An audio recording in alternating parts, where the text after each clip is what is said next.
जीवन में एक बात अवश्य होनी चाहिए, और इसीलिए बीच बीच में सूत्र दिए जा रहे हैं कि हमें कैसे बनना है। केवल हमें कोई पाठ्यक्रम पूरा नहीं करना, या केवल गीता जी के श्लोक पढ़कर नहीं सुनाना।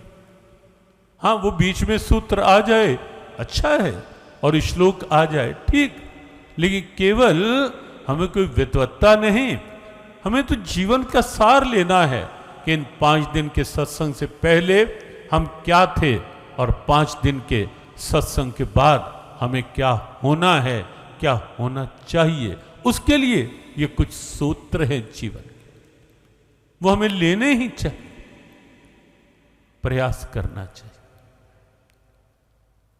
हमारे भाव अर्जुन की तरह, दुर्योधन की तरह नहीं। अर्जुन मौन था, दुर्योधन पहले बोल पड़ा, कृष्ण इससे पहले तो मैं आकर के बैठा हूं, अहम है ना, मैं आकर बैठा हूं पहले, और बैठा कहां है, तब भी बात उसी तरह तन कर बैठे बैठे ही दुर्योधन बात कर रहा है। तब भी ये नहीं सोचा कि मैं उठकर सामने आ जाऊं, खड़े होकर बात कर लूं, तब भी वहीं बैठा है सिर के ऊपर, वहीं से कृष्ण इससे पहले तो मैं आकर बैठा हूं। और फिर वही होना था जो हुआ, कि पीछे बैठा है तो भगवान कृष्ण ने अपनी दृष्टि घुमाई ऐसे कि कुछ रहस्यकारों ने, कुछ चिंतकों ने वहीं से एक बात पकड़ ली कि महाभारत युद्ध तो जब होगा सो होगा, लेकिन युद्ध का निर्णय तो आज ही हो गया।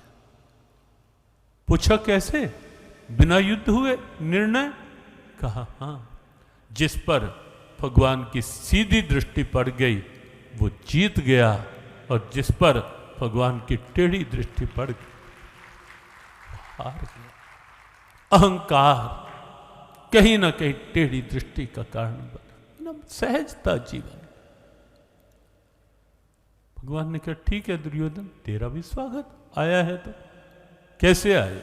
युद्ध है, सहायता के लिए। और तब भगवान ने जब कहा, यहां दृष्टि की बात आप देखना, तब जब भगवान ने कहा दोनों आए हो, मेरे लिए सब बराबर हैं, समोहम सर्वभूतेषु न मे द्वेषो अस्ति न प्रियः, 9वें अध्याय का बहुत महत्वपूर्ण 29वां श्लोक। मेरे लिए सब समान आए हो, दोनों के लिए कुछ, दोनों को कुछ दूंगा। हाँ, इतना अवश्य है, एक और मैं रहूंगा निहत्था निशस्त्र, युद्ध करूंगा नहीं, शस्त्र उठाऊंगा नहीं, प्रतिज्ञा पक्की है मेरी। और एक और मेरी दिव्य अस्त्र शस्त्रों से युक्त नारायणी सेना रहेगी, जिसको जो मांगना है मांग। दुर्योधन ने कहा पहले मुझे मांगना है, मैं आया हूं। अर्जुन तब भी मौन, कि जैसा प्रभु चाहे। भगवान ने कहा दुर्योधन तो पहले आया अवश्य, लेकिन मैंने तो पहले अर्जुन को देखा है, इसलिए पहले अर्जुन मांगेगा और फिर तेरे लिए होगा ही बाकी। और अर्जुन की दृष्टि जो थी वो तो केवल कृष्ण। भाई ये अंतर है सोच का भी, और ये अंतर है परिणाम का भी। अर्जुन की दृष्टि कृष्ण पर थी। अर्जुन ने कहा केशव मुझे तो आप चाहिए, केवल आप। दृष्टि वहां है।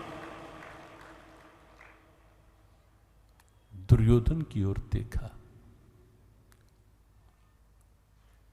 कपट तो भरा हुआ है इस पात्र में। तो अच्छा कि कृष्ण, अब आपको तो इसने मांग ही लिया, अब बाकी सेना ही बची है, वो मैं ले लेता हूं।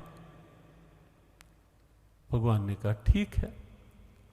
वहां तो ये बात कर रहा, ये कपटी व्यक्ति के लक्षण देखेंगे, बाहर से कुछ होगा, अंदर से कुछ होगा। ये कपट होता है, दिखाना कुछ है, कुछ नहीं।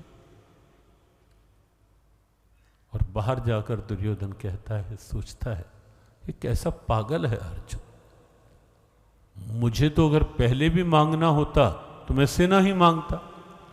मैं तो ये डर रहा था कि अर्जुन कहीं सारी सेना ही ना मांग ले, और अगर अर्जुन सेना मांग लेता तो मैं इस निहत्थे ग्वाले को लेकर क्या करता, मैं तो इसे भी कह देता ठीक है बस। और अर्जुन ये सोच रहा है कि भगवान की बड़ी कृपा है मुझ पर, उन्होंने पहले मुझे मांगने के लिए कह दिया। यदि कहीं दुर्योधन को कह देते और दुर्योधन उन्हें ही मांग लेता तो मैं कहीं का न रहता, मैं सेना क्या करता। अगर कृष्ण वो ले जाता